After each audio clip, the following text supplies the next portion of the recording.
बिस्मिल्लाहिर्रहमानिर्रहीम। अस्सलाम वालेकुम। कैसे हैं आप सब लोग? खैरियत से हैं? उम्मीद करता हूँ खैरियत से होंगे और मेरी वीडियो से कुछ ना कुछ सीख रहे होंगे।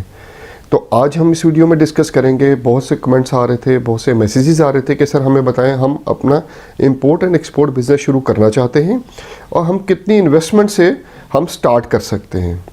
तो देखें, आज हम टोटली इस वीडियो में यही डिस्कस करेंगे, इन्वेस्टमेंट कितनी होनी चाहिए और कैसे स्टार्ट कर सकते हैं एक्सपोर्ट बिजनेस। मेरे चैनल पे 80+ वीडियोस होगी हैं जो सिर्फ एक्सपोर्ट पे हम लोगों ने डिस्कशन की है। तो जो भी बंदा एक्सपोर्ट करना चाहता है तो काइंडली उन वीडियोस को देखें, जाके उनसे देखें। उसमें सारा कुछ मैंने वो चीज़ें सिखाई हैं कि जो ग्राउंड लेवल की हैं, जो चीज़ें करने से आप एक्सपोर्ट भी कर सकते हैं और लोगों के फ्रॉड से बच सकते हैं। सप्लायर कैसे फाइंड, उनके फ्रॉड से कैसे, हर चीज़ मैंने डिस्कस की है। इवन इनको टर्म्स को 1 बाय 1 डिस्कस किया गया है।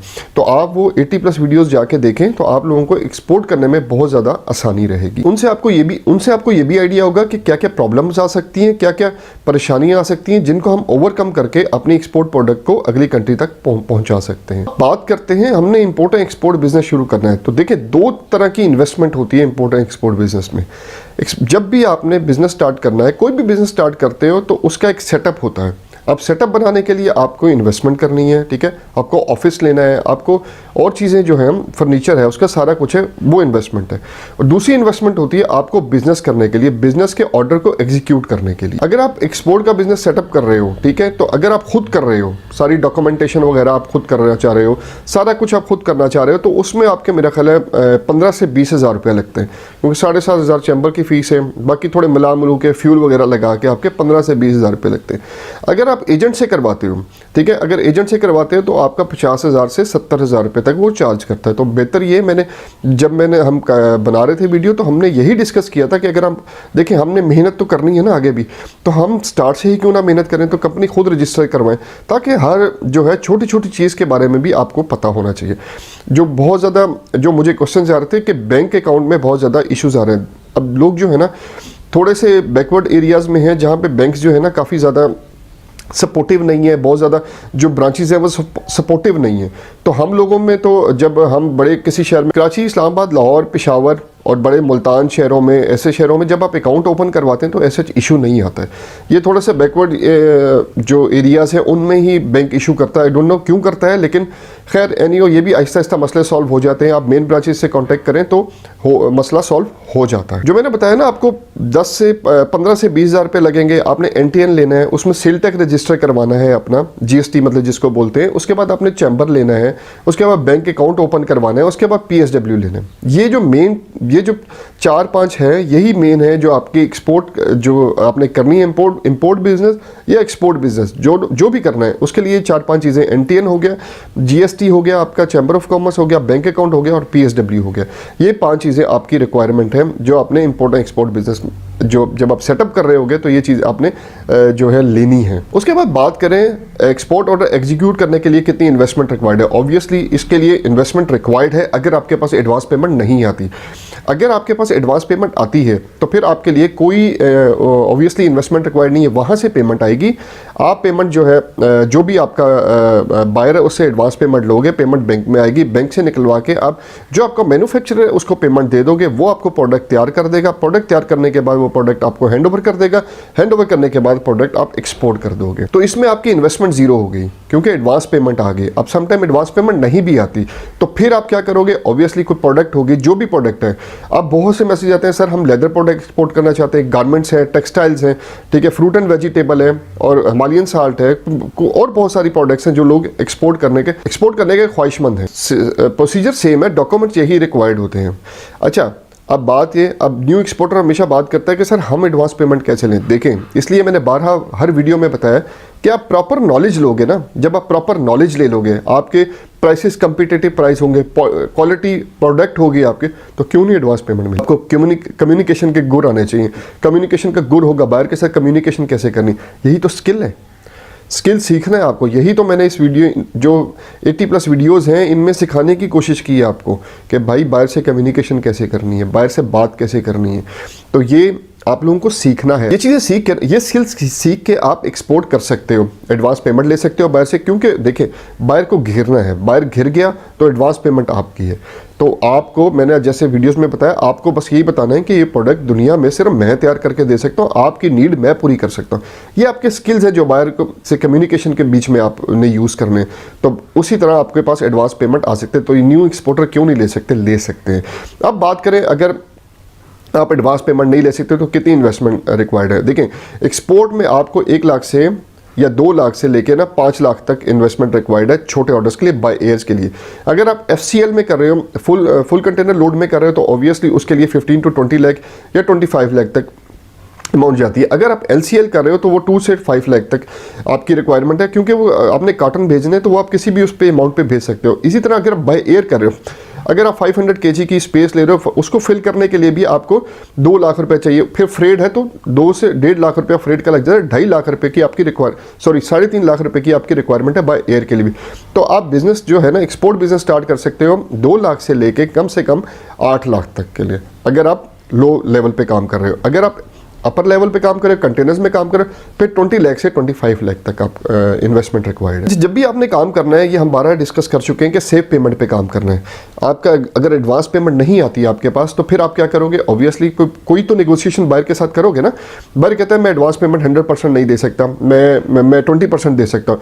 आप नेगोशिएशन करके उसको 50% 60% पे लेके आओगे। अब जो रिमेनिंग अमाउंट होगी उसका क्या करना है? क्योंकि आपने सेफ मेथड पे खेलना है। आपने ऐसे नहीं खेलना कि ठीक है जी बाद में कर दीजिएगा, आप करवा दीजिएगा, नहीं, बाहर भाग जाएगा, फिर क्या करेंगे? आपने 50% एडवांस लेनी है या 60% एडवांस नेगोशिएशन करने के बाद जहां पे भी आप बायर के साथ आपका टांका लग जाता है, 40% आपने डॉक्यूमेंट्स पे पेमेंट लेनी है। आपने हमेशा सेफ खेलना है। आपने ऐसे नहीं खेलना कि ठीक है आप बाद में पेमेंट कर दें तो कोई प्रॉब्लम नहीं, आपने सेफ खेलना है। पेमेंट में आपने हमेशा सेफ खेलना बायर के साथ। तो आपने जीरो इन्वेस्टमेंट से स्टार्ट करना है, तो आपने थिंकिंग करनी है, यार मैं कैसे जीरो इन्वेस्टमेंट से स्टार्ट कर सकता हूँ। ठीक है, आपने जीरो इन्वेस्टमेंट से स्टार्ट करनी है। जॉइंट वेंचर का नाम सुना होगा, जिसको पार्टनरशिप भी करते हैं। अब आपने पार्टनरशिप कैसे करनी है, यहीं पे स्किल्स हैं आपके। आपने पार्टनरशिप कैसे करनी है? पार्टनरशिप आपने करनी है किसी मैन्युफैक्चरर के पास, जिसकी फैक्ट्री है, जो प्रोडक्ट को तैयार करवा के लोकल भेजता है। आपने उससे जो है ना वो सारी पार्टनरशिप उसके साथ वेंचर करना है कि नहीं जी मैं आपकी प्रोडक्ट बाहर भिजवा दूंगा, आपकी इन्वेस्टमेंट जीरो, वो प्रोडक्ट देगा, आपने एक्सपोर्ट करनी है और पेमेंट जो है आपकी एडवांस पेमेंट पे काम करना है। यहाँ पे अच्छा, यहाँ पे अब मैन्युफैक्चरर आपके साथ काम क्यों करेगा? क्यों? आपके पास प्रॉपर नॉलेज होगी, आपके पास इंपोर्ट एंड एक्सपोर्ट का प्रॉपर खुलिया जानते होगे आप। उसके बाद बायर्स आपके पास होंगे, आपके पास बायर है, आपके पास इन्वेस्टमेंट नहीं है, तो ये जॉइंट वेंचर के थ्रू आप जो है प्रोडक्ट तैयार करवा सकते हो। आप बायर से एडवांस पेमेंट लोगे, मैन्युफैक्चरर से कहोगे कि यार ऑब्वियसली अगर 50% आती है आपके पास एडवांस पेमेंट तो कोई प्रॉब्लम नहीं है, बायर जो मैन्युफैक्चरर वो सारी प्रोडक्ट तैयार कर देगा, 50% रिमेनिंग आके आप बायर उसके साथ मैन्युफैक्चरर को आप प्रोवाइड कर सकते हो। तो यहाँ पे आपकी इन्वेस्टमेंट जीरो हो गई है।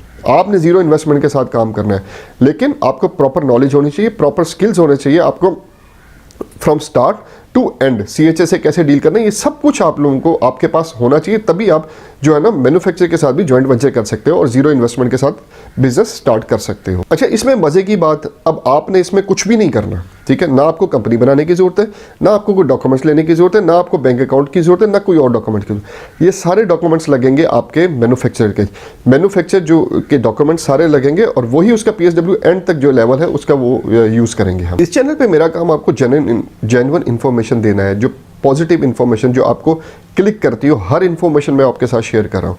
तो अब आप लोगों को ये बताता चलूँ कि अब देखें, प्रोडक्ट आपने एक्सपोर्ट बिजनेस स्टार्ट करना है। अब आपने बिजनेस सेटअप कर लिया, बिजनेस सेटअप करने के बाद आपने प्रोडक्ट की सिलेक्शन करनी है। अब प्रोडक्ट की सिलेक्शन आप कैसे करेंगे, इसमें आपने कुछ पॉइंट्स देखने होते हैं। प्रोडक्ट की वीकनेस देखनी होती है, प्रोडक्ट्स की अपॉर्चुनिटीज़ देखनी होती है, किस कंट्री में ज़्यादा अपॉर्चुनिटी है इसकी, उसके थ्रेट्स देखने होते हैं। ये सारी चीज़ें जो है आपने देख के प्रोडक्ट की सिलेक्शन करनी होती है। क्या आया कि हम जो प्रोडक्ट सेलेक्ट कर रहे हैं वो हमारी कंट्री में ईजिली अवेलेबल है, अगर अवेलेबल है तो उसके मैन्युफैक्चरिंग कितने हैं, कहाँ से मिलेगी, किस सिटी से मिलेगी। अगर आप कराची से हैं तो प्रोडक्ट आपके एरिया में है या नहीं, अगर आप सियालकोट में तो वो प्रोडक्ट आपके पास है या नहीं, या कराची से लेनी पड़ेगी। तो ये सारी सिलेक्शन करने के बाद ही आपको सारे देखने के बाद ही आपको प्रोडक्ट सेलेक्ट करनी होती है। इसके बाद बात करें तो मार्केट सिलेक्शन की। अब जाहिर सी बात है, जो आप प्रोडक्ट सेलेक्ट कर चुके हो वो जा कहाँ रही है, वो उसकी डिमांड क्या है, यही मैंने आप लोगों को मैंने आपको बताया था। देखें, कुछ शॉर्टकट्स होते हैं हर चीज़ के। मैंने आप लोगों को बताया था जो पेड डाटा होता है उसकी एक वीडियो बनाई थी। अब उसके अंदर ये नहीं होता कि आप उसके बायर्स देखें। आप अब नॉर्मली लोग क्या करते हैं, वो डाटा इसलिए लेते हैं कि अब आपका हिमालयन साल्ट है, अब आपको यही नहीं पता कि हिमालयन साल्ट जा कहाँ रहा है, ठीक है। तो अब आप कैसे मार्केट करोगे, तो वो डाटा इतना महंगा भी नहीं है, ठीक है। वो डाटा लेकर आप उससे डिसाइड कर सकते हो, हाँ भाई कनाडा में इसकी डिमांड ज़्यादा है और ये कंपनीज जो है ना कनाडा में ये मंगवा रही हैं, तो आप कनाडा को टारगेट करना शुरू करोगे ना, उन कंपनीज को तो टारगेट करोगे, ठीक है। आप फिर उनके अलावा भी 10-15 जो कंपनीज है और मिल जाएंगी आपको वहाँ पे, ठीक है। प्रायोरिटीज़ रखेंगे, पहले कनाडा जा रहा है, फिर स्वीडन जा रहा है, फिर हो सकता है सऊदी अरब जा रहा हो, फिर हो सकता है यूएस से जा रहा हो। तो कैटेगराइज आप उस डाटा से आप कैटेगराइज कर सकते हो, ठीक है। काम आप ही को करना है हर जगह पे, ठीक है। मेहनत आप ही को करनी है। आपको आइडिया हो जाएगा कि पाकिस्तान का कितना हिमालयन साल्ट किस जगह पे जा रहा है, कितनी जो मीट है किस जगह पे एक्सपोर्ट हो रहा है, वहाँ से आपको कैटेगराइज करना है, उस टारगेट को हिट करना है। उस टारगेट को हिट करने के लिए ऑलरेडी वीडियोस हमारे बनाई भी है हमारे चैनल पे पड़ी हुई है कि हम फिर उस कंट्रीज को कैसे टारगेट कर सकते हैं। उसके बाद फिर बायर्स फाइंड करना, ऑब्वियसली जब कंट्री को टारगेट कर लिया तो फिर बायर्स फाइंड करने। अब बायर्स फाइंड करना उस डाटा के हिसाब से बहुत इजी हो जाता है कि वहाँ पे एक तो लिस्ट है कि इंपोर्टर्स जो हैं कि कौन कौन से जो है इंपोर्ट कर रहा है, आया कि कनाडा में कितने इंपोर्टर्स हैं, वो आप लिस्ट निकाल के उनको टारगेट कर सकते हो। उनको टारगेट करने के बाद जब कनाडा में, और जब जाहिर सी बात है जब आप सर्च कर रहे होते हैं ना उनको, तो फिर उसके अलावा भी मोर सर्चेज आ रही होती है कि नीचे ये वाला बंदा भी है, ये वाली कंपनी भी है, ये वाला बंदा भी है, ये वाली कंपनी भी, ये भी इंपोर्ट कर रहे हैं, तो आप उनको भी हिट कर सकते हो। तो बायर्स फाइंड करना मुश्किल भी है लेकिन इजी भी है। कुछ चीज़ें, कुछ टूल्स हैं जिनकी वजह से हम बायर्स इजीली फाइंड कर सकते हैं। उसके बाद बात करें तो नेगोशिएशन। अब नेगोशिएशन तो एडवांस पेमेंट पे होती है, पेमेंट्स टर्म्स पे तो नेगोशिएशन होती है बायर के साथ। अब बायर क्या कहता है कि मैं एडवांस पेमेंट नहीं देता, यहाँ पे आपके स्किल्स यूज़ करने हैं, आपने अपने स्किल्स यूज़ करके बायर से एडवांस पेमेंट, देखें कुछ ना कुछ एडवांस पेमेंट बायर से निकलवानी है आपने। ऐसे नहीं कि बायर को आपने छोड़ देना है। आप 100% जो है क्रेडिट पे काम करें, क्रेडिट पे तो आपने काम ही नहीं करना। ये तो मैं पहली वीडियो से आपको कह रहा हूँ कि क्रेडिट पे आपने काम नहीं करना है, वरना काम मत करें, आप क्रेडिट पे काम नहीं करना। इसके बाद बात करें तो क्लियरिंग एजेंट। अब क्लियर सब कुछ आपका हो गया, सब चीज़ें आपने कर ली, जो स्टेप्स आपको बताएं सारे फॉलो करें। अब क्लियरिंग एजेंट अब जाहिर सी बात है आप किसी चीज़ में तो आप शिपमेंट करोगे ना, कंटेनर होगा या बाय एयर शिपमेंट होगी, दोनों में आपको क्लियरिंग एजेंट चाहिए। आप वहाँ से क्लियरिंग एजेंट के थ्रू जो है, अच्छा आपने जो सारी डॉक्यूमेंटेशन अपनी कर लेनी है, बाकी सारा काम आपका सीएचए करेगा। जो सर्टिफिकेट्स लेने हैं वो सीएचए आपका लेके देगा। क्लियरिंग एजेंट जिसको बोलते हैं, कस्टम हाउस एजेंट भी बोलते हैं, क्लियरिंग एजेंट भी बोलते हैं, तो वो सारा कुछ लेके देगा।